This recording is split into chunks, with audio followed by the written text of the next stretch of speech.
तय था विनेश फोगाट का सिल्वर मेडल। 5 में से 3 जज थे हक में। फिर कैसे बदला सीएएस का फैसला? जी हां, court of arbitration for sports, जहां पर विनेश फोगाट ने पेरिस ओलंपिक्स में उन्हें फाइनल मुकाबले से पहले डिस्क्वालीफाई किए जाने के खिलाफ अपील की थी, उस सीएएस के कोर्ट से एक बड़ी खबर आई। और खबर यह है कि जब विनेश फोगाट के मामले में सुनवाई हुई और जब सीएएस के जो जजेस थे, जो ज्यूरी थी, जब फैसला लेने वाली थी, तो उस दौरान सीएएस विनेश फोगाट को सिल्वर मेडल दे देना चाहता था, क्योंकि उसके 5 में से 3 जज, जी हां, ज्यूरी में से 5 में से 3 जज मेजॉरिटी विनेश फोगाट के हक में थी। फिर आखिर क्यों विनेश फोगाट को मेडल नहीं मिला? क्यों आखिर विनेश फोगाट के साथ अन्याय हो गया? चलिए अपनी रिपोर्ट में मैं आपको बताता हूं। दरअसल सीएएस विनेश फोगाट को मेडल देना चाहता था। जिस तरह से सुनवाई हुई थी, उसके बाद 5 में से 3 मेंबर ज्यूरी में के विनेश फोगाट के हक में थे। 2 सदस्यों ने फैसला नियम के मुताबिक माना। 2 जो सदस्य थे ज्यूरी के, उन्होंने कहा नहीं, विनेश फोगाट के साथ जो भी हुआ सो हुआ है, लेकिन ये नियम के मुताबिक फैसला है। जबकि 3 लोग जो थे वो कह रहे थे नहीं, ये अन्याय है, विनेश फोगाट को मेडल मिलना चाहिए। सीएएस ने विनेश केस को एक नजीर मान लिया है। अब नजीर का मतलब ये होता है कि एक एग्जाम्पल सेट हुआ, एक डिफरेंट रेयर केस। यहां पर सीएएस ने विनेश फोगाट के केस को माना, क्योंकि इससे पहले किसी भी वुमेन रेसलर का ओलंपिक्स में इस तरह का मामला नहीं आया कि आप फाइनल तक अनबीटन पहुंचते हैं और फाइनल वाले दिन आपका वजन सिर्फ 100 ग्राम से ज्यादा हो जाता है और आप डिस्क्वालीफाई कर दिए जाते हैं। एक रेयर केस माना गया। ऐसे केस में वजन नियम बदलना जरूरी। अब यहां पर सीएएस ने कह दिया है कि जो वजन का नियम है, जो कि यूडब्ल्यूडब्ल्यू, यूनाइटेड वर्ल्ड रेसलिंग, जो कि रेसलिंग की वर्ल्ड बॉडी है, उसको कह दिया गया है कि भाई इस नियम को ही बदलने की जरूरत है। ये जो नियम है, ये एक विवादित नियम है और इस विवादित नियम के चलते ही ये पूरे का पूरा जो मैटर है, ये कंट्रोवर्सी हुई है।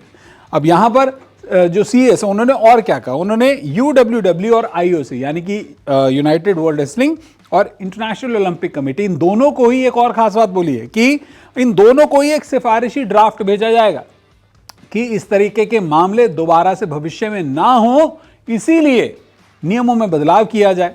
नियम में कैसे बदलाव हो सकते हैं, किन तरह की यहां पर मॉडिफिकेशंस की जा सकती हैं, किन केसेस में की जा सकती है, ये सीएएस बताएगा। क्योंकि सीएएस जो है वो एक तरह से सुप्रीम अथॉरिटी माना जाता है, खेलों के मामले की सबसे बड़ी अदालत कही जाती है। तो यहां पर विनेश फोगाट के हक में थे 5 में से 3 जजेस। लेकिन आखिर क्यों विनेश फोगाट के हक में फैसला नहीं आया? अब ये जानिए। पहले तो हक में जो उनकी बातें गई, पहले वो जानते हैं।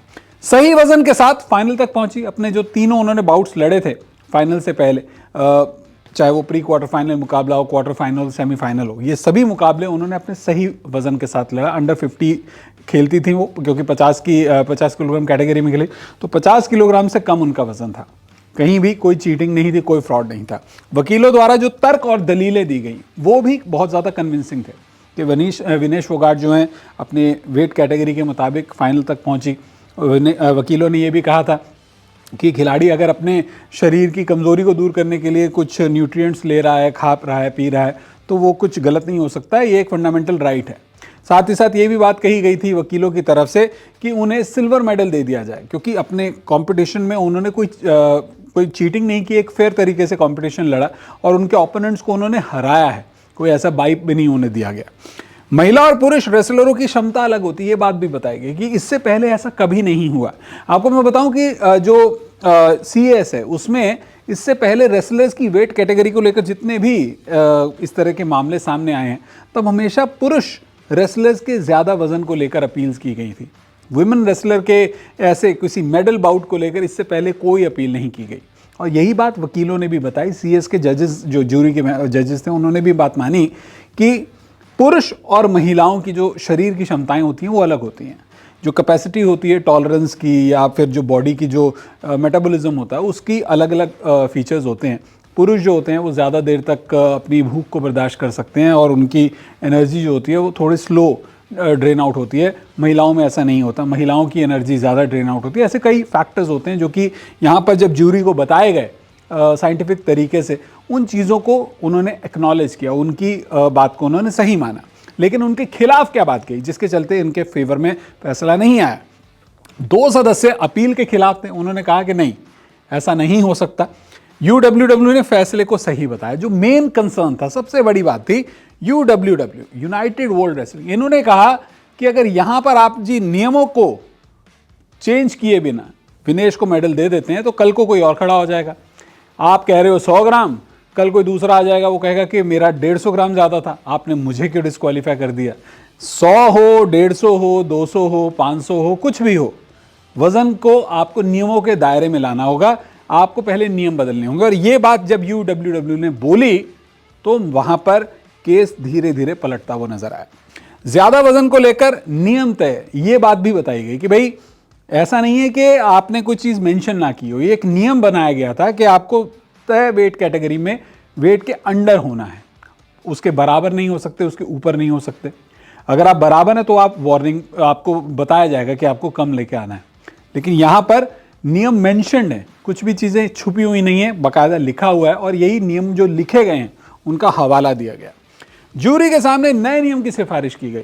यहां पर जो जूरी के 2 सदस्य थे, उन्होंने बाकी के 3 लोग जिन्होंने विनेश के फेवर में कहा था, उनको बोला कि भाई ठीक है, आप विनेश को मेडल देना चाहते हो, ठीक है, हो सकता है ये एक रेयर केस हो, लेकिन अभी के लिए इसे छोड़ देते हैं, अगली बार अगर ऐसा कोई केस आएगा तब मेडल दिया जाएगा, क्योंकि ऐसे में हम नए नियम को बना सकते हैं, एक नियम में ही बदलाव करवा देते हैं, रेयर केसेस में किस तरह के ऑप्शंस बनने चाहिए। ये बात जूरी के सामने नए नियम की सिफारिश के साथ में बताई गई। अब जो विनेश के खिलाफ जो जूरी सदस्य थे जिन्होंने अगेंस्ट बात बोली, उन्होंने क्या कहा ये जानिए। उन्होंने कहा कि विनेश फोगाट को ओलंपिक फाइनल से पहले डिस्क्वालीफाई नियमों के आधार पर किया गया है, कुछ भी डिफरेंट नहीं हुआ है, नियमों के आधार पर उनको डिस्क्वालीफाई किया गया है। नियमों में कहीं भी 1 ग्राम या 100 ग्राम की व्याख्या नहीं है, ज्यादा का अर्थ ज्यादा होता है। किसी एक एथलीट के हक में ऐसे फैसले देने या व्यवस्था में बदलाव का अर्थ होगा कि अन्य खिलाड़ियों को उसके लाभ से वंचित किया गया। इसीलिए अभी विनेश को वर्ल्ड रेसलिंग, जो यूनाइटेड वर्ल्ड रेसलिंग है, वो सिर्फ सांत्वना दे और इसे लेकर अगले सत्र से बदलाव लागू किए जाएं। सीएस स्वयं भी इसे लेकर कुछ सिफारिशों का ड्राफ्ट जारी कर सकता है। तो ये बातें कही गई हैं सीएस की तरफ से, जो विनेश फोगाट के अगेंस्ट में जो जूरी के 2 सदस्य थे उन्होंने कहा, और फाइनली इस बात को एक्नॉलेज किया गया कि यूडब्ल्यूडब्ल्यू भी इस बात को मानता है कि नियम बदले जा सकते हैं।